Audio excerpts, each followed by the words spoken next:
Subscribe करें और bell दबाएं ताकि कोई खबर रह न जाए।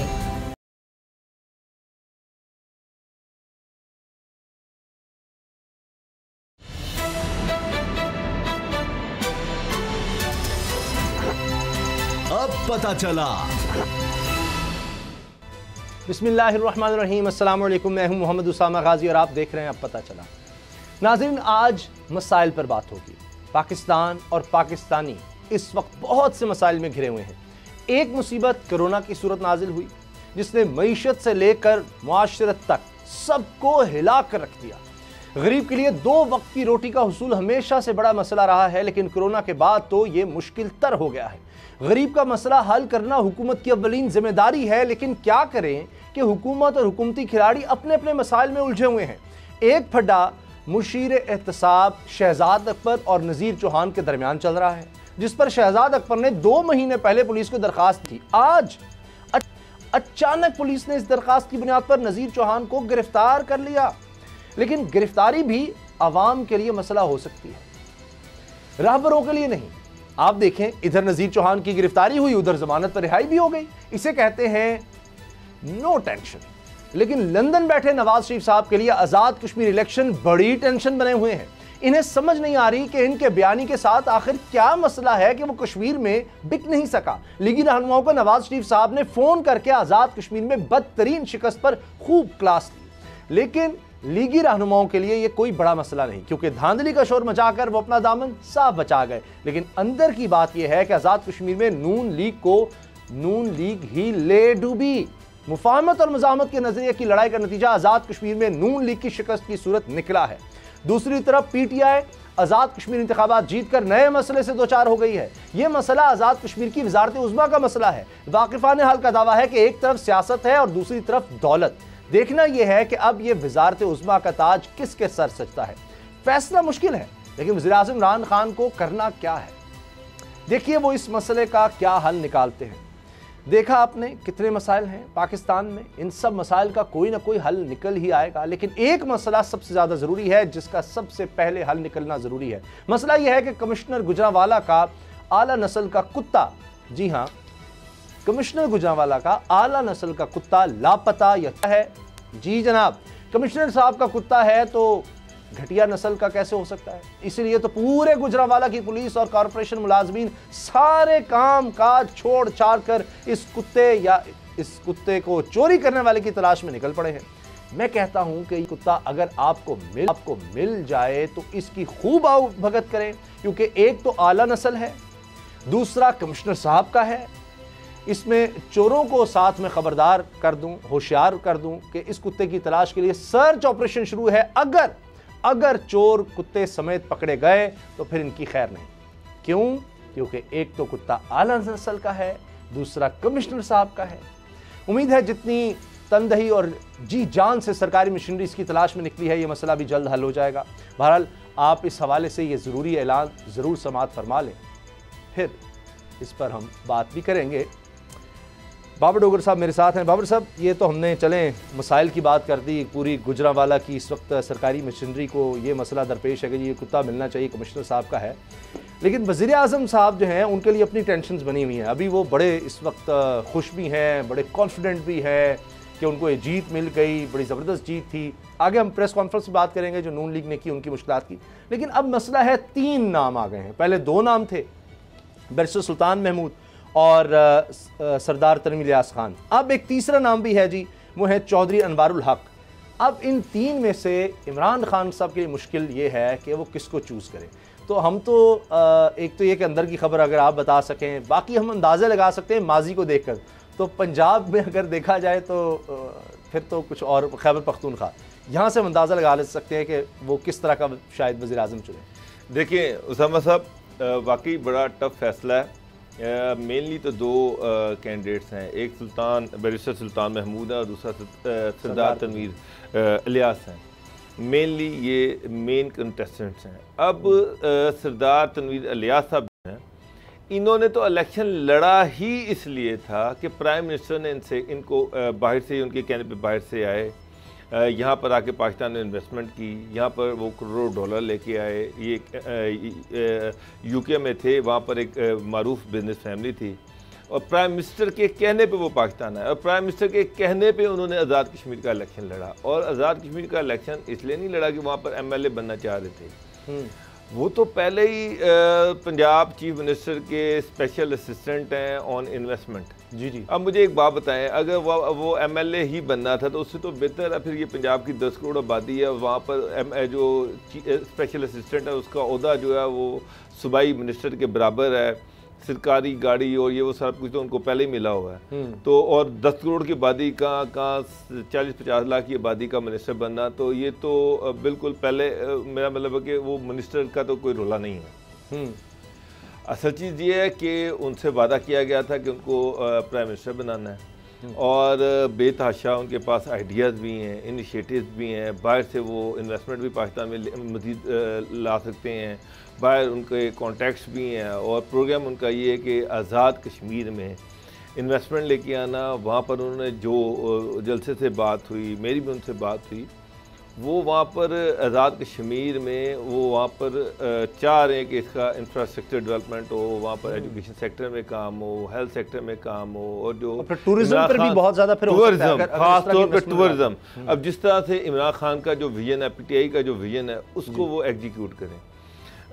दूसरी तरफ बैरिस्टर सुल्तान महमूद हैं, वो पहले भी पार्टी के दौर में प्राइम मिनिस्टर रह चुके हैं, वहाँ के मारूफ उनकी सियासी फैमिली है, उनके वालिद साहब जो थे वो भी वहाँ के मारूफ सियासतदान थे, कश्मीर की स्ट्रगल के लिए उनकी कंट्रीब्यूशन भी है और उन्होंने 3-4 पॉलिटिकल पार्टियाँ भी बदली हैं। मुस्लिम कॉन्फ्रेंस में पीपल्स मुस्लिम कॉन्फ्रेंस भी उन्होंने बनाई और इसके अलावा और भी पार्टियाँ थी। एक टिपिकल सियासतदान है पुराने। लेकिन उसामा साहब जो मुझे लग रहा है कि इसमें जो हार्ट फेवरेट है वो सरदार तनवीर इलियास है।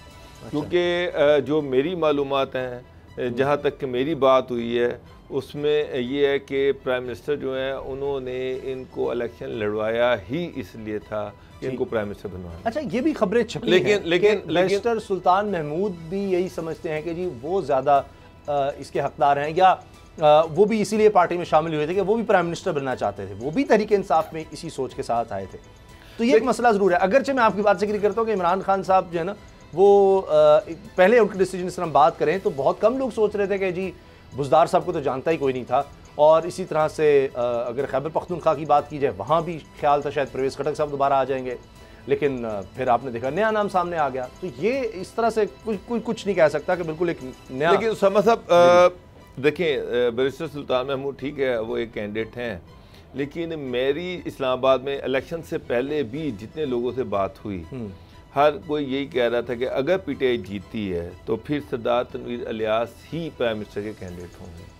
अब बैरिस्टर सुल्तान महमूद जो है वो बड़े सख्त नाराज़ हैं इस चीज़ से कि जी उनको क्यों नहीं कंसिडर किया गया, और ये है कि वो एजे के पीटीआई एजे के प्रेसिडेंट भी हैं, सदर भी हैं, उनकी एक अपनी कंट्रीब्यूशन है, उनकी एक एफर्ट है इलेक्शन लड़ने में और सारी पीटीआई को जितवाने में। लेकिन ऑफ कोर्स पीटीआई इस्लामाबाद जो है वहाँ पर जो वो सारे ये समझते हैं कि अगर पीटीआई जीती है तो उसे इमरान खान की वजह से जीती है। इमरान खान का अपना वोट बैंक है, उनकी वजह से पीटीआई का वोट बैंक बना है वहाँ पर। तो सरदार तनवीर इलियास खान के बार बार इस पर बयान आ चुके हैं जी वो इमरान खान जो डिसीजन लेंगे, लेकिन बैरिस्टर सुल्तान महमूद का ऐसा बयान कम ही शायद आया है। सरदार तनवीर इलियास खान का बड़ा क्लियर, वो बार बार कह रहे हैं जी इमरान खान डिसीजन लेना है, जो उनका डिसीजन होगा जी हमें कबूल होगा।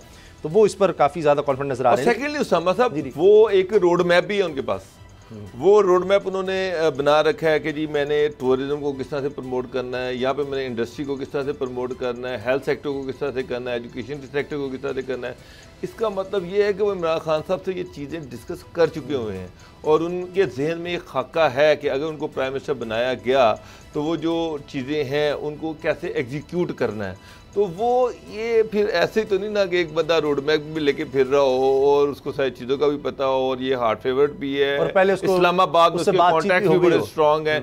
अगर मैं कॉन्टैक्ट की बात करूँ तो जो सरदार तनवीर इलियास साहब हैं उनके कॉन्टैक्ट्स जो हैं वो बड़े स्ट्रॉन्ग हैं बैरिस्टर सुल्तान महमूद की निस्बत। और सबसे ज़्यादा टारगेट भी तनवीर इलियास खान को ही किया गया नून लीग की तरफ से। मरीम साहब ने तकरीरों में खास तौर पर इनका जिक्र किया ये एटीएम है, इमरान खान को एक नया एटीएम मिल गया है, इसका मतलब उनको भी शायद स्ट्रॉन्ग कंटेंडर ये है तो इसको टारगेट करो।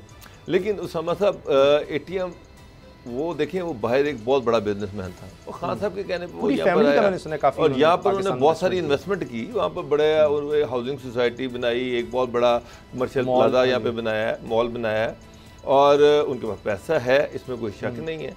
तो लेकिन ये है कि उनके पास रोड मैप भी है। पंजाब में भी जो स्पेशल असिस्टेंट हैं इन्वेस्टमेंट के, तो कोई करप्शन का चार्ज तो नहीं है उन पर, और उनकी कॉन्ट्रीब्यूशन खासी है पंजाब के टूरिज्म को प्रमोट करने में। और अब ये सीपैक के बाद इन्वेस्टमेंट लाने के लिए भी ज़ाहिर है ओवरसीज़ पाकिस्तानीज़ हों या मुख्तलिफ ममालिक से हों, इसी तरह से गवर्नर पंजाब का भी कहा जाता है चौधरी सरवर साहब, उनके भी बड़े ताल्लुकात हैं बाहर, तो वो भी एक इस वजह से ही फिर हमने देखा कि सियासत में यहाँ पर आए, और आज भी कहा जाता है कि उनका बड़ा रोल है। लेकिन ये चौधरी अनवारुल हक, तो ये नाम भी एक तरह से कम डिस्कस है वहाँ पर असम्बली के पिछली स्पीकर रहे हैं, और ये भी अब एक स्ट्रॉन्ग ये कैंडिडेट हैं। लेकिन मेरा ज़ाती ख्याल है कि जो मेन कंपेटिटर हैं वो तनवीर इलियास और बैरिस्टर सुल्तान महमूद ही हैं, और जिसमें तनवीर इलियास जो हैं वो ज़्यादा फेवरेट हैं, वो ज़्यादा स्ट्रॉन्ग। अब ये इमरान खान साहब कल भी एक मीटिंग हुई है, आज भी हुई है, और मेरा ख्याल है कि 5 अगस्त से पहले इन्होंने फाइनल करना है, तो मेरा ख्याल है कि कर लेंगे, जल्दी कर लेंगे। और मुझे तो ये लग रहा है कि तनवीर इलियास ही नेक्स्ट PM। चलिए चंद दिन में देखते हैं ये अनाउंसमेंट इस हवाले से हो जाएगी, इमरान खान साहब कर देंगे, और उसके बाद फिर जाहिर है कि अब तो किसी को साथ लेकर चलने वाली बात ही नहीं है, यानी किसी और को मिलाने की साथ बात नहीं है, वो इनके लिए मसला नहीं है, मेजॉरिटी है, बड़े आराम से प्राइम मिनिस्टर इलेक्ट हो जाएगा, वो तो कोई मसला ही नहीं है। अच्छा, अब अगली जो चीज़ है वो है कि अब सिंध को टारगेट किया जा रहा है तहरीक इंसाफ की तरफ से, कि अब वहाँ पर चूँकि जो तहरीक इंसाफ के लोग हैं पूरा मैप अब पाकिस्तान का दिखा करना वो शेयर कर रहे हैं कि जी आप देखें गिलगित बल्तिस्तान, वहाँ पर वो दिखा रहे हैं जी तहरीक इंसाफ की हुकूमत। अब आज़ाद कश्मीर में भी तहरीक इंसाफ की, खैबर पख्तूनख्वा तहरीक इंसाफ, पंजाब बलूचिस्तान में मखलूत हुकूमत, वहाँ भी तहरीक इंसाफ साथ है, सिर्फ सिंध रह गया। तो अब वो सिंध की तरफ जनाब इमरान खान साहब ने रुख किया है, और वहाँ पर कहा जा रहा है कि जी वो इलेक्टेबल्स को वहाँ भी साथ मिलाएंगे, यानी अब वो कहते हैं लोहे को लोहा काटता है।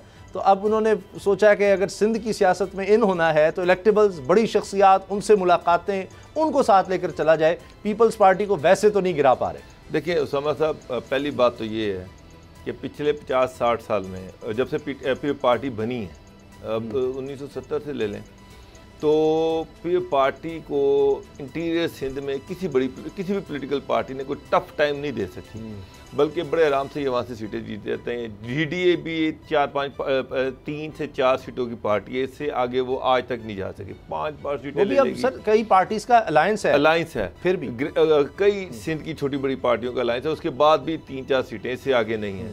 तो सिंध में यहाँ 1-2 बड़े ताकतवर लोग हैं जो इंडिपेंडेंट शायद जीत जाते हों, इससे आगे कुछ नहीं है। तो अब कराची जो था एक टाइम में MKM का हार्ट था, गढ़ था। MKM जो थी उसका वो, मेरा मतलब है कि उनको कोई चैलेंज ही नहीं कर सकता था। आज हाल ये है कि MKM बुरी तरह से पिट गई, और वहाँ पर कराची की सबसे बड़ी पॉलिटिकल पार्टी जो है PTI बन के सामने आई है। अब PTI का जो असल इशू ये है कि कराची में जो डेवलपमेंट नहीं हो सकी, इंटीरियर सिंध में जो डेवलपमेंट नहीं हो सकी, PTI वहाँ पर डेवलपमेंट करना चाहती है, पर रोला ये है कि PTI जो है वो उसको पता है कि फिर पार्टी जो है अगर इनको पैसे दिए तो वो खा पी जाएंगे। अब समझ साहब देखिए, एग्जीक्यूशन तो प्रोविंशियल गवर्नमेंट नहीं करनी है, वो तो फेडरल गवर्नमेंट नहीं कर सकती, उसके पास तो कोई ऐसा इंफ्रास्ट्रक्चर ही नहीं है कि वहाँ पर जाके कोई काम करवा सके। इंटीरियर सिंध में अभी भी देख लें, कुत्ते के कांटे की वैक्सीन नहीं है, डेवलपमेंट नहीं है, स्कूल नहीं है, कॉलेजेस नहीं है। 13 साल से पीपल्स पार्टी की, 13.5 साल से वहाँ पर गवर्नमेंट है। 13.5 साल में किसी भी खिते को बदलने में बहुत बड़ा अरसा होता है, बड़ा टाइम होता है। कोई एक बड़ा प्रोजेक्ट पीपल्स पार्टी बता दे जो उसने किया है। तो लेकिन इशू ये था कि इंटीरियर सिंध में नून लीग भी मैंने देखी थी कि कभी उन्होंने ज़्यादा इंटरेस्ट लिया ही नहीं कि इंटीरियर सिंध में नून लीग को प्रमोट किया जाए, बगैर इख्तियार में आ जाते हैं बस। हाँ, तो अभी 3.5 साल में फिर जो PTI थी उसने भी कराची तक अपने आप को महदूद रखा। तो अब इमरान खान जो है वो कोशिश कर लें, क्योंकि जब तक इंटीरियर सिंध में सीटें नहीं मिलेंगी उस वक्त तक PTI कराची में गवर्नमेंट नहीं बना सकती। तो इस वक्त चौंका पंजाब में, KPK में और बलूचिस्तान में भी इनकी गवर्नमेंट है। अब गिलगित बल्तिस्तान और आज़ाद कश्मीर में भी PTI की गवर्नमेंट है। PTI जो है अब वो एक बड़ी पॉलिटिकल पार्टी बन के उभरी है। तो बेतहाशा ऐसे डिसग्रंटेड एलिमेंट, बहुत सारे ऐसे सियासतदान हैं जो डोरमेंट हुए हैं, या जिनकी पी पार्टी के साथ इख्तलाफात हैं, तो ये कोशिश कर रही है कि पी पार्टी PTI के ऐसे तमाम बड़े लोगों को इकट्ठा किया जाए और उनको जो है वो पी पार्टी के सामने खड़ा किया जाए। अच्छा, ये हमारे मुल्क में चूँकि सियासत इतनी तेज़ी से बदल रही होती है, इतनी ज़्यादा इंटेंस हो रही होती है, आपने इस आज़ाद कश्मीर में देखा कि सबसे ज़्यादा कंट्रोवर्शियल स्टेटमेंट्स उस तरह से ये बढ़ता चला जा रहा है। तो मे बी हमने तारीख में देखा कि चूँकि फोकस ये होता है जो नेशनल पार्टी होती है कि जी अब उसने विफाक में आना है, तो वो तवज्जो देती है कि जी सीटें ज़ाहिर है जितनी हमारे पास MNAs की सीट्स आएंगी उतनी आसानी से हुकूमत बना सकेंगे। तो उसमें आबादी के लिहाज से चूँकि तकसीम होती है तो फिर वो पंजाब बेल्ट और GT रोड और इसका तस्करा होता है। तो ये वजह भी रही है, आप नून लीग की बात करें या तहरीक इंसाफ की बात करें, कि वो हमेशा इस पर तवज्जो रही कि यहाँ से हम पहले फोकस कर लें।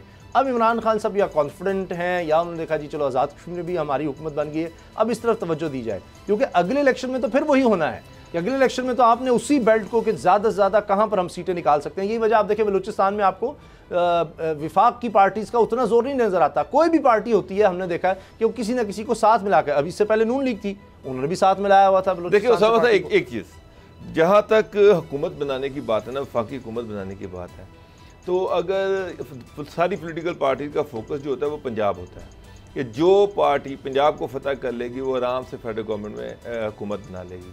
तो PTI का जो फोकस रहा वो पंजाब रहा और इसके बाद सिंध में कराची रहा, क्योंकि कराची की 22 सीटें हैं, 22 सीटें जो थी इस पर भी उनकी नज़र रही।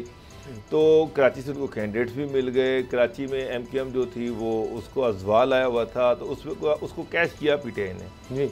अब इंटीरियर सिंध पे आज तक किसी बड़ी पार्टी ने एफर्ट ही नहीं की, क्योंकि उनको पता है कि कराची से थोड़ी सी सीटें मिल जाएं, पंजाब से मिल जाएं, KPK से मिल जाए तो गवर्नमेंट तो बन ही जानी है।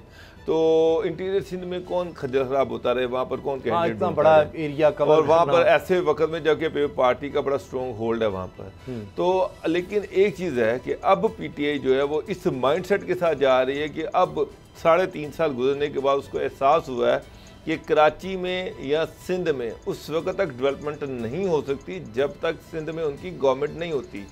तो अपनी पॉलिसीज़ को एग्जीक्यूट करने के लिए, अपने विजन को एग्जीक्यूट करने के लिए सिंध में गवर्नमेंट बनाना ज़रूरी है, और सिंध में अगर गवर्नमेंट बनानी है तो इंटीरियर सिंध में को जीतना ज़रूरी है। खाली कराची तो से वहाँ पर ये इतना आसान काम नहीं है। खान साहब के 4-5 जलसों से लोग मुतासिर होने वाले नहीं है, वहाँ पर स्ट्रॉन्ग कैंडिडेट इनको ढूंढने पड़ेंगे। अरबाब गुलाम रहीम है, उन्होंने इनको ज्वाइन किया, और भी कुछ वहाँ पर तगड़ी फैमिलीज हैं। तो देखिए इमरान खान को किसी हद तक कामयाबी होती है, लेकिन हालात मुवाफिक हैं। अच्छा। अगर PTI वहाँ पर फोकस करती है, जोर लगाती है, अब 1 साल पड़ा हुआ अभी इलेक्शन को, तो वहाँ पर ये पार्टी को टफ टाइम दे सकते हैं। सब लोग पीपल्स पार्टी से खुश हों, ठीक है कि भुट्टो के नाम पर वोट जरूर पड़ता है, लेकिन हर एक को नहीं होगा कि जी हम वोट दें, और वो लोग आहिस्ता आहिस्ता ये भी तो है कि वो देखेंगे जी हमें भी डेवलपमेंट मिले, हमारे भी कुछ काम हो। और एक नेचुरल भी बाबर साहब होता है कि आपके अगर कंपटीशन ही कोई नहीं है, कोई भी पार्टी है, उसको पता है कि यार मेरे अलावा तो है ही कोई नहीं, कोई हो ही नहीं सकता, तो आप में एक वो आती नहीं, मोटिवेशन नहीं आती क्या क्या करना है। ठीक है, वो रोज़ाना हम देखते हैं आए दिन जितने पर्चे हो रहे हैं, वो जनाब सब वो नौजवान बैठे हैं और हल करें, किताबियाँ खोली हुई हैं, कभी आप नहीं देखेंगे, कभी कोई नोटिस नहीं। मैं आपको लिख कर देता हूं कि अभी अगले साल फिर जब पर्चे होंगे, ये एलिमेंट भी सिंध तक रह गया है। मैं आपको पंजाब में कहीं नकल का रुझान नहीं मिलेगा, KPK में नहीं मिलेगा। मेरा मतलब कराची में इतने अब तो मजाक बन गए कि आज यानी हर इम्तिहान में पेपर जो है सुबह रिलीज होने से पहले ना वो WhatsApp पे आ जाता है, और उसके बाद किताबें साथ खोली, किताबें साथ वो नहीं, पेपर भी लीक हो गया और किताबें भी खोली हुई हैं। देखिए तो सर, नून लीग के दौर में जब विफाक में हुकूमत थी तो कहा जाता है कि एक अंडरस्टैंडिंग थी कि जी आपने हमें नहीं छेड़ना, सिंध गवर्नमेंट को, पीपल्स पार्टी की गवर्नमेंट को आपने छेड़ना नहीं, कुछ नहीं कहना, बस नोक झोंक चलती रहती थी लगभग। इसको उस वक्त तहरीक इंसाफ इमरान खान साहब नूरा कुश्ती कहते थे, इनकी नूरा कुश्ती है जी, कुछ नहीं करना। और वो आज जाली अकाउंट केस नजर आता है 2015 का, वहाँ पर फाइल हुआ है, उसके बाद वो चलना शुरू हुआ, वो भी एक अलग कहानी है। तो इमरान खान साहब जब सिंध में जाकर डिस्टर्ब करने लग जाएंगे पाकिस्तान पीपल्स पार्टी को, उनको लगेगा कि जी हमें तंग करें, तो फिर उसका एक रिएक्शन तो आएगा। ये तो आप नहीं कह सकते कि पीपल्स पार्टी हाथ पर हाथ रखकर बैठी रहेगी। अब आज़ाद कश्मीर में भी दूसरी बड़ी जमात हाँ, तो ठीक है ना, वो पंजाब में ठीक है ना। मेरा मतलब ये है कि अभी आपने भी यही बात की है कि अगर फिर पार्टी को वहाँ पर टफ टाइम नहीं दिया जाता तो उनको पता है कि उनका मुकाबला है ही किसी से नहीं है इंटीरियर सिंध में, इसलिए वहाँ पर कोई डेवलपमेंट का काम ही नहीं हुआ। क्योंकि जब आपका मुकाबला ही नहीं है, आपको हारने का डर ही नहीं है, तो आप फिर क्यों डेवलपमेंट करवाएंगे, क्यों वहाँ पे इम्प्रूवमेंट लेके आएंगे। तो कम अज़ कम अगर इमरान खान वहाँ पर जाते हैं, कोई 5, 10, 15, 20 बंदे वहाँ पर तगड़े तोड़ते हैं, वहाँ पर पीपल पार्टी को एक थ्रेट नज़र आती है जी, तो हो सकता है कि इंटीरियर सिंध के लोगों की जो किस्मत है वो बदल जाए। वहाँ पर पीपल पार्टी को पता चले कि यहाँ पर अगर डेवलपमेंट करेंगे तो हमें फिर जो है वो वोट मिलेंगे। जिस तरह से पंजाब में वोट उसी को मिलते हैं जो यहाँ पर डेवलपमेंट करवाता है। सिंध में मैंने देखा, सिंध इसलिए पीछे रह गया कि वहाँ पर डेवलपमेंट हुई नहीं।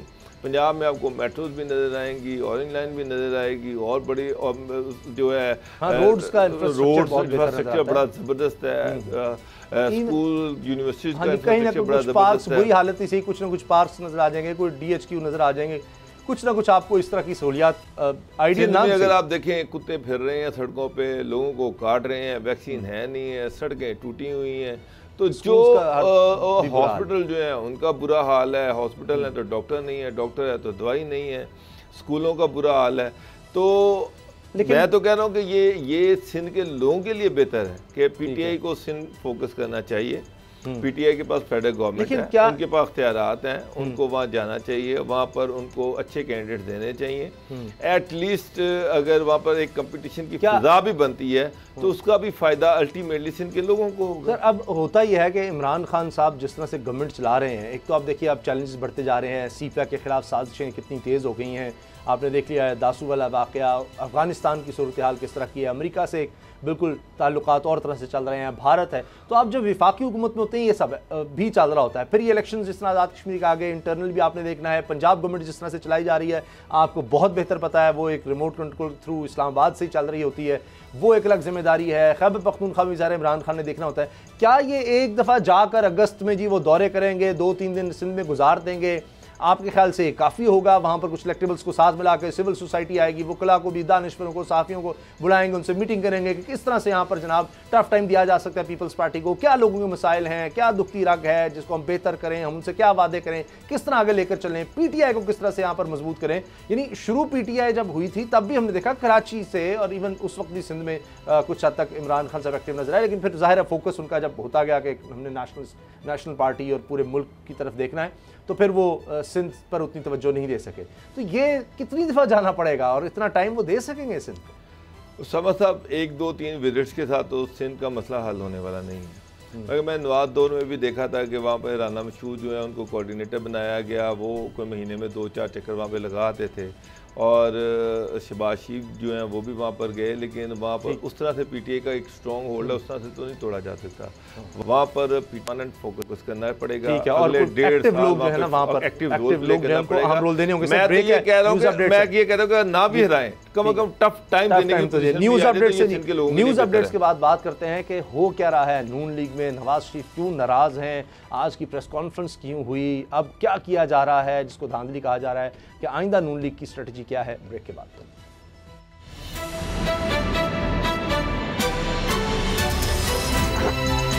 अब पता चला।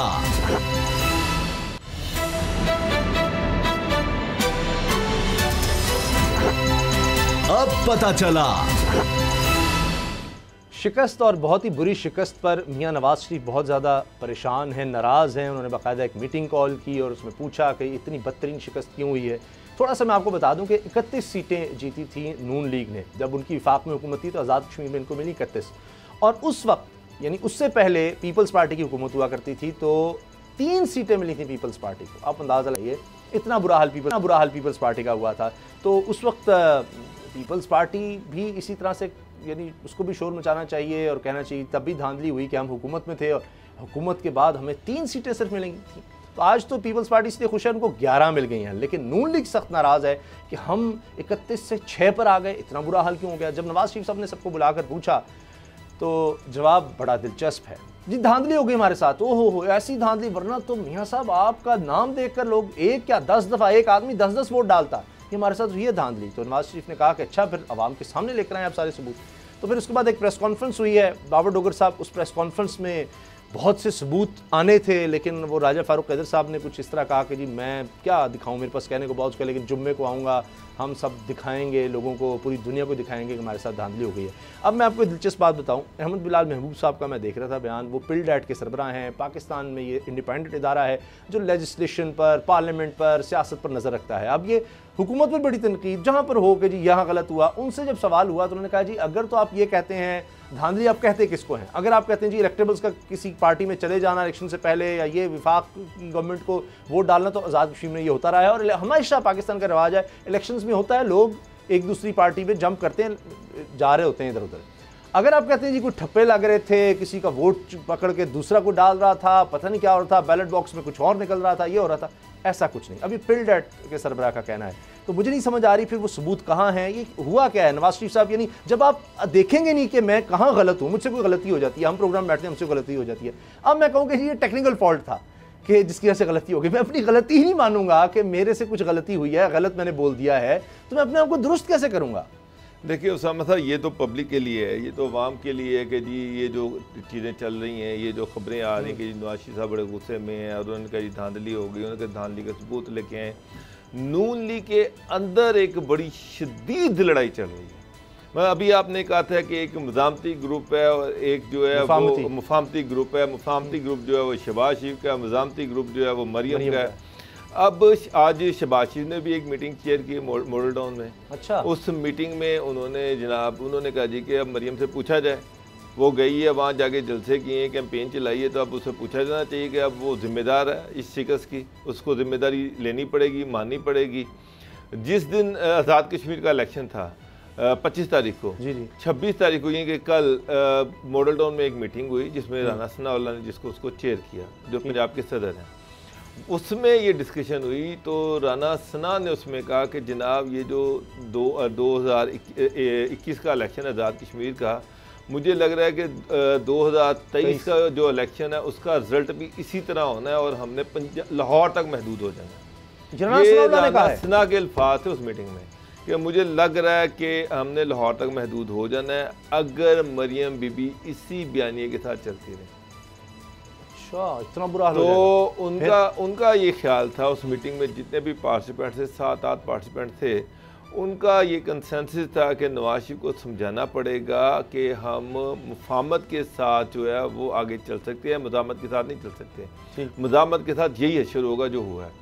अब जो दूसरी तरफ अब शहबाज शरीफ जो है वो भी ये कह रहे हैं कि जनाब ये क्या हुआ, मैं मरियम को भेजा था तो और मरियम साहबा बड़ी शौक से गई हैं, उन्होंने वहाँ पर जलसे जुलसे तो किए हैं लेकिन कैंपेन तो चला ही नहीं है, डोर टू डोर कैंपेन करते, वो तो वहाँ पर जाके जलसे जुलसे करके और हज़ारों को गालियाँ गुलियाँ दे के आ गई और उसका रिजल्ट जो है वो ये आपने देखा। एक बड़ी वायरल हुई कि उनका कैंडिडेट है तो वो उससे पूछनी है तुम कौन हो, तुम कह रहा है जी मैं ही कैंडिडेट है। अच्छा, अब दूसरी तरफ जो है एक और लड़ाई भी है। जी, एक और लड़ाई ये है कि जो नून लीग के शहबाज शरीफ जो हैं उनके दरमियान और क्या नाम है मरियम शाहिद खाकान अब्बासी जो हैं उनके दरमियान भी एक लड़ाई है। मरियम ये कोशिश कर रही है कि किस तरह से शाहिद खाकान अब्बासी जो है उनको PMLN का प्रेसिडेंट बना दिया जाए। अब एक बड़ी शदीद नून लीग के अंदर इतनी खौफनाक उसामा साहब इस टाइम सियासत हो रही है। अब मरियम नवाज का जो ग्रुप है जिसको मज़ामती ग्रुप कहते हैं, वो ये कह रहा है कि जनाब इस इलेक्शन में हमजा कहाँ था, शहबाज शरीफ कहाँ थे, हमजा शहबाज कहाँ था। पहली बात हमजा शहबाज साहब तो इलेक्शन से ईद से भी पहले के मरी जाके बैठे हुए हैं और लाहौर की दोनों सीटें नून लीग हार गई। तो वो जो कहते हैं कि जी हमजा का लाहौर पे बड़ा कंट्रोल है, तो वो कंट्रोल कहाँ पर गया। दूसरी बात ये कि शहबाज शरीफ नून लीग के सदर हैं, उनको वहाँ पर जाना चाहिए था। पहले तो ये वजाहत दें कि वो घर में बैठे रहे, अकेले बैठे रहे, वो वहाँ पर क्यों नहीं गए। अब आपको भी पता है, मुझे भी पता है, शहबाज शरीफ का शेड्यूल जारी हो गया था और शहबाज शरीफ वहाँ पर जाना चाह रहे थे, लेकिन जब नवाज शरीफ ने शहबाज शरीफ पर प्रेशर डाला, मरियम को कहा कि साथ लेके जाएं, तो उन्होंने जाने से इनकार कर दिया। उन्होंने कहा मरियम बीबी जाके खुद ही चलाएं कैंपेन। और ये भी कहा जा रहा है कि शहबाज नून लीग का जो अपना एस्टीमेट था, इन्होंने जो अपना सर्वे करवाया था उसके मुताबिक नून लीग को 10-12 सीटें मिलनी थी। अच्छा। अपने सर्वे के मुताबिक, और शहबाज शरीफ को पता था कि ये जो सर्वे में हमें इतनी ही सीटें मिलनी है, हमने ये इलेक्शन हार जाना है, तो उन्होंने बेहतर यही समझा कि ठीक है मरियम जा रही जाए, मैं नहीं जाऊँगा। तो उसामा साहब नून लीग में अब जो है ना, अब राना तनवीर लोग पूछ रहे हैं, लोग कि ख्वाजा साद रफीक कहाँ हैं, नज़र नहीं आ रहे, राना सना कहाँ है, नज़र नहीं आ रहे, या सादिक कहाँ है, नज़र नहीं आ रहे, ख्वाजा आसिफ कहाँ है, शहबाज शरीफ कहाँ है, हमजा शहबाज कहाँ है, कौन ये लोग क्यों खामोश बैठे हुए हैं, क्यों नहीं इनकी कोई स्टेटमेंट आई। आज की भी जो प्रेस कॉन्फ्रेंस थी वो एहसन इकबाल थे, शाहिद खान अब्बासी थे और जो आज़ाद कश्मीर के प्राइम मिनिस्टर हैं वो राजा फारूक वो थे, इसके अलावा तो कोई भी नहीं था। और एहसन इकबाल जो है वो तो खुद जो है वो नवाज शरीफ के बयानी के साथ वो खड़ा होने को तैयार नहीं है। तो एक डिसअपॉइंटमेंट है और नून लीग के अंदर बड़ी स्ट्रॉन्ग रिजेंटमेंट है मरियम के खिलाफ, बल्कि ये तो नून लीग के अंदर से आवाज़ उठ रही है कि मरियम को अब रिज़ाइन देना चाहिए। तो अब एक आगे देखिए चीज़ें किस साइड पे जाती है। अब सवाल ये है कि लोग चुप, लीडर जो है चुप होके बैठ गए हैं, ख्वाजा आसिफ भी चुप होके बैठ गए हैं, ख्वाजा साहब भी चुप होके बैठ गए हैं, सारे चुप हो गए। आपको किसी एक बंदे की आपको कोई स्टेटमेंट नजर नहीं आएगी। वहाँ से वो गिने चुने टीवी पे जो 2-3 बंदे आ रहे हैं, उनमें शहपुरा से वो जो हैं मियां जावेद लतीफ़ हैं या 2-4 इसी तरह के बंदे हैं, बाकी तो कोई बड़ा बंदा नजर ही नहीं आ रहा। कोई आपको कोई टीवी पे कोई की जगह पे नजर नहीं आएगा। लेकिन बाबर साहब अब ये बात यह है कि एक तो होता है वेकअप कॉल होना, क्योंकि कोई अंदाजा लगा लेता है कि हमने इसको तब्दील किया। मरीम साहिबा तो और ज्यादा अग्रेसिव हो रही है इदारों के खिलाफ। वो तो कह रही है मैं नई प्लानिंग कर रही हूँ। ट्विटर पे कोई पूछ रहा है कि अब आप क्या करेंगी, वो कह रही नई प्लानिंग। अब तो पूरी एक नई कैंपेन की तरफ वो आ रही हैं कि जी ये आपने देखा है प्रेस कॉन्फ्रेंस हो गई, जी हम तो हारे नहीं धांधली हम लोगों के सामने लाएंगे करेंगे। वो तो पीछे नहीं हट रही, चाहे वो पार्टी जिसने जाना है जाए।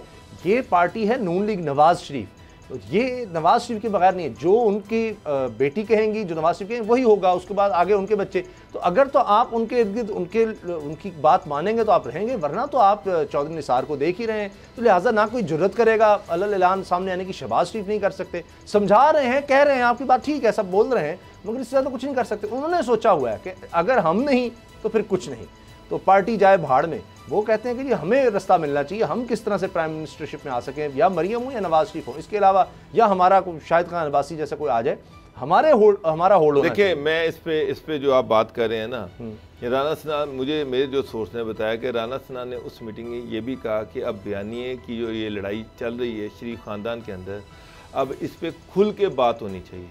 अगर इस पर खुल के बात ना हुई तो ये पार्टी फिर टूट जाएगी या ख़त्म हो जाएगी, क्योंकि अगले इलेक्शन में इस बयानिए के साथ तो जीत का कोई इम्कान नज़र नहीं आ रहा। यानी और अगर इज्जत भी बचानी है, अगर इज्जत भी बचानी है तो फिर भी हमें अपना बयानिया बदलना पड़ेगा।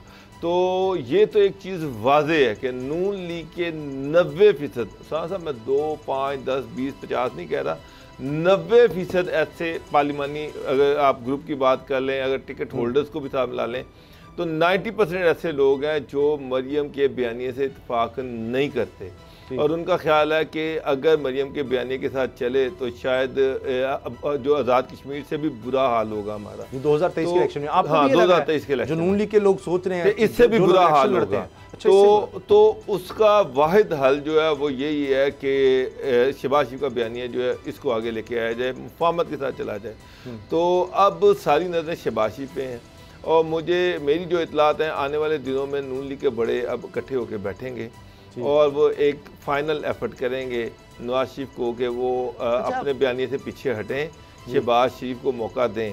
अगर शहबाज शरीफ को मौका नहीं दिया जाता तो हो सकता है कि नून लीग के अंदर बहुत सारी चेंजेस आए, क्योंकि मुझे नहीं लग रहा कि शहबाज शरीफ नवाज शरीफ के सामने खड़े होंगे। सही, अगर क्योंकि नवाज शरीफ अपने बयानी से पीछे नहीं हटने लगे। वो ये समझते हैं शहबाज को आगे लाने का मतलब ये कि मेरा बयानिया फ्लॉप है और जो कुछ भी किया वो कौम का टाइम ज़ाया किया।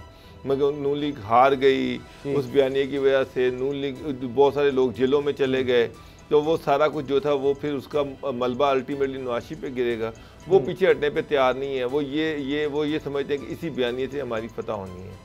तो अगर ये बयानिया नवाज शरीफ अपना बयानिया लग के चलते हैं तो मैं आपको एक चीज़ बता दूं, फिर शहबाज शरीफ नून लीग के सदर नहीं होंगे, फिर शाहिद खान अब्बासी जो हैं वो नून लीग के सदर होंगे।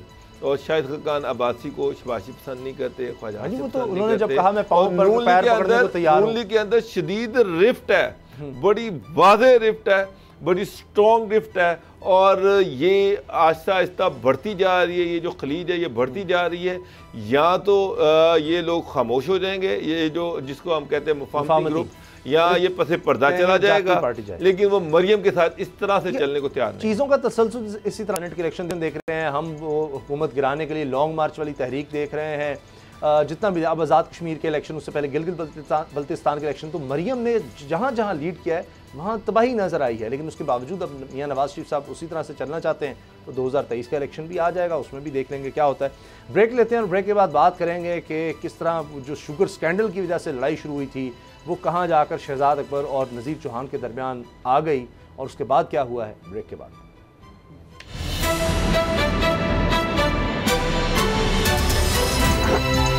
अब पता चला।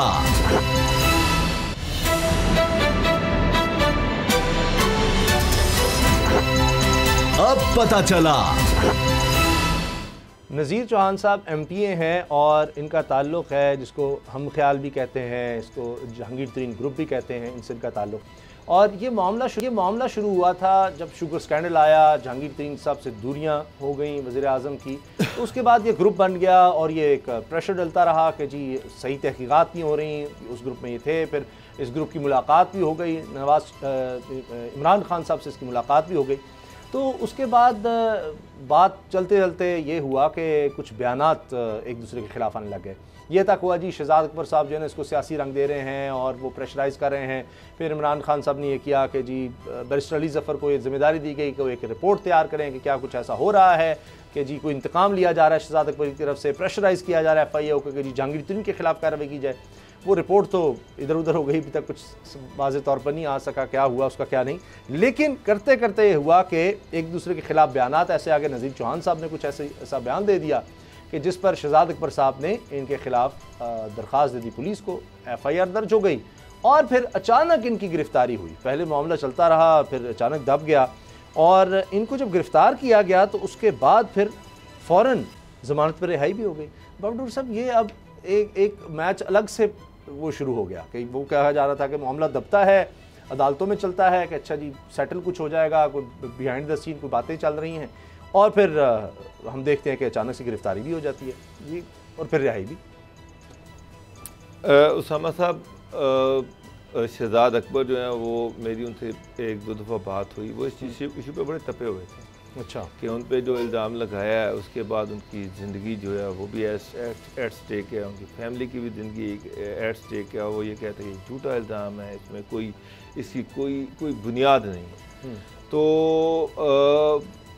उस वक़्त जब ये सारा इशू खड़ा हुआ, उस वक़्त आगे बजट आने वाला था और बजट को पास करवाना एक बड़ा मुश्किल काम था। अगर इनको नाराज़ किया जाता तो उसके साथ साथ जहांगीर तीन जो थे उन पे भी केसेस थे। आपने देखा कि उनकी भी सारे केसेस जो थे वो हशप हो गए, ख़त्म हो गए, FIA ने खुद ही वापस ले लिए और वो सारा खामोशी छा गई।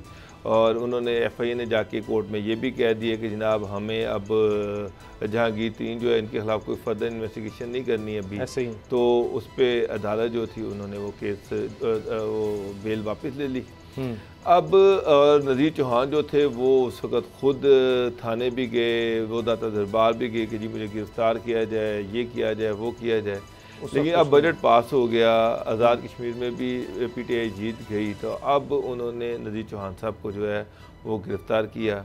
लेकिन गिरफ़्तार होने के साथ ही आज जो है वो जुडिशल भी हो गए और जुडिशल के साथ ही उनकी बेल भी हो गई, लेकिन 1 लाख के मुचलकों के अगेंस्ट। लेकिन उन्होंने कहा जी मैं मुचलके जमा नहीं करवाऊँगा, और मुचलके जो जमा नहीं हुए तो उनको कैंप जेल में भेज दिया गया। अच्छा। तो ये अब अगर वो मुचलके जमा करवा देते तो रिलीज़ हो जाते, तो वो ऐसे तो ये तो ऐसे लग रहा था जैसे कि गवर्नमेंट जो है वो बस हाफ हार्टेडली ये सारा कुछ कर रही है। तो पहले वो खुद गिरफ्तारी के लिए थे, लेकिन इससे क्या वो जो इसका एक पस मंज़र जो है वो शुगर स्कैंडल का जो मामला चल रहा था उसमें दोबारा वो गर्मा गर्मी आ जाएगी जो बिल्कुल दब के रह गया था। अच्छा उधर से भी कोई ख़ास कार्रवाई नहीं हो रही, पहले कहा गया बजट पास हो जाएगा तो उसके बाद फिर गिरफ्तारियां कुछ हो सकती हैं, कोई मामला इस तरह का चल सकता है। वो देखिए उसामा साहब, जो शुगर वहीं का वहीं है। एक चीज़ मैं आपको बताऊं, जो शुगर वाला इशू है ना वो तो वहीं का वहीं खड़ा हुआ है। वो जो है उसमें वो आप समझ लें कि फ़िलहाल तो डोरमेंट पड़ा हुआ है, उसमें FIA भी खामोश बैठी हुई है। जहांगीर तीन साहब जो हैं वो भी पुरसकून हैं, उनको भी कोई ऐसी चीज़ नहीं है। कल इन्होंने इजलास बुलाया है और मैंने काफ़ी लोगों से कांटेक्ट करने की कोशिश की, लेकिन फ़िलहाल तो ये खामोश बैठे हुए हैं। लेकिन मुझे एक चीज़ तो क्लियर है कि ये गवर्नमेंट के खिलाफ कुछ करने वाले नहीं, सिर्फ शोर मचाएंगे, इससे आगे इन्होंने नहीं जाना। लेकिन जो मर्जी हो जाए। 2 से 4 अगस्त का कहा जा रहा है रथिया गली में हम ख्याल ग्रुप का इजलास जहांगीर तरीन ने बुलाया हुआ है, जिसमें मेंबर असम्बली भी शामिल हैं और आइंदा के लाहमिल पर बात होगी। ये तक बात हो रही है कि आइंदा इलेक्शंस में क्या करना है, बल्दियाती इलेक्शन में क्या बिल्कुल एक अलग तरह से लड़ना है इलेक्शन, और आइंदा इलेक्शन में हो सकता है तरीके इंसाफ टिकट्स ना दे, क्योंकि ये लोग अपने पार्लियामानी लीडर्स चुन चुके थे और राजा रियाज साहब को कौमी असम्बली में इन्होंने बना दिया था और अनाउंस कर दिया था हम ख्याल ग्रुप ने। तो ये भी एक तरफ बातें हो रही हैं। फिर जरदारी साहब चाहते हैं कि ये ग्रुप उनकी झोली में आगे रहे। राना सनाउल्लाह साहब बयान दे चुके हैं कि जी इस ग्रुप के साथ मिलने का नवाज शरीफ ने फैसला करना है, क्या होना है क्या नहीं होना। तरीन साहब डिनाई करते हैं कि किसी भी तरह से किसी से कोई मुलाकात हो रही है, कोई बातचीत हो रही है। ये इल्ज़ाम भी लगता रहा कि जी यूसुफ रज़ा गिलानी को सेनेट की सीट जितवाने में जहांगीर तरीन का हाथ है, इनके लोगों ने वोट दिया था, यानी असम्बली की तरफ से, कौमी असम्बली में जो मेंबर्स हैं, ये सब भी होता रहा है। तो वो तो आइंदा का भी सोच रहे हैं। अभी नहीं पता कि अभी तो तहरीक इंसाफ में जहांगीर तरीन की उस तरह से वापसी नज़र नहीं आ रही, वो भी कहीं अभी नहीं गए। लेकिन 2023 के इलेक्शन में तो बहुत कुछ सोचा जा रहा है और उसकी एक कड़ी आज आपने देख ली कि गिरफ्तारी है, ठीक है रिहाई के अहकाम हो गए, मगर गिरफ्तारी ऐसे तो नहीं हो गई शहजाद अकबर से पूछे बगैर या उसकी मर्जी के बगैर, या ये कहते हैं कि जी वो नहीं चाहते थे। मैंने खुद आपसे कहा कि ये गिरफ्तारी उस वक्त इसलिए नहीं की गई क्योंकि उस वक्त बजट आ रहा था, बजट पास करवाना था, और ये उस वक्त अगर ये गिरफ्तारी करते तो फिर शायद कुछ मुश्किलात होती। उसके बावजूद भी फिर भी इन्होंने वोट तो डालना था। ये मैं आपको बता दूं, सही वोट इन्होंने, इनके पास भी ऑप्शन फिलहाल कोई नहीं है। जरदारी साहब पे पार्टी के साथ जरदारी साहब ने इनको ऑफ़र की थी, लेकिन जहांगीर तरीन नहीं उधर गए। नून लीग के साथ फ़िलहाल इनकी कोई बाज़ाब्ता मुलाकात नहीं हुई। ये है कि राना सना जो है उनकी कुछ मुलाकातें हुई हैं, लेकिन वो कोई ऐसी एजेंडे की मुलाकातें नहीं थी कि ये नून लीग को शायद ज्वाइन कर रहे हैं। जहांगीर तरीन जो और सेकेंडली एक और चीज़ जो सबसे अहम चीज़ जो है ना, वो ये है कि फ़िलहाल पंजाब में नून लीग कोई तब्दीली नहीं चाहती।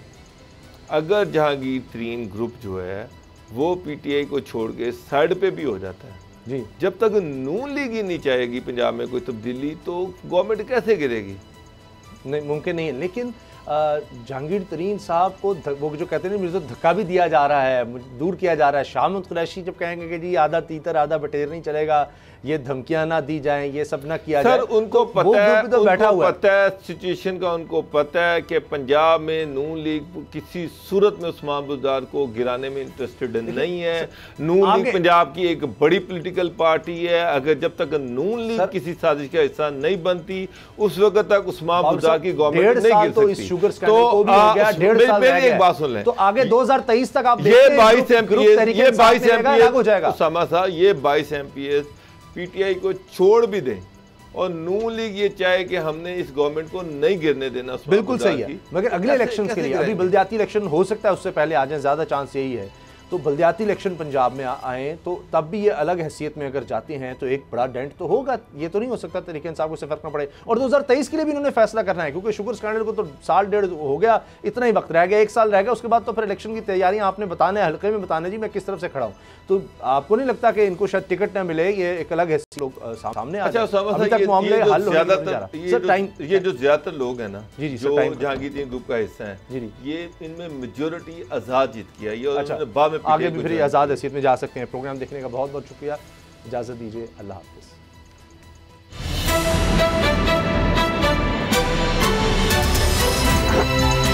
अब पता चला। सब्सक्राइब करें और बेल दबाएं ताकि कोई खबर रह न जाए।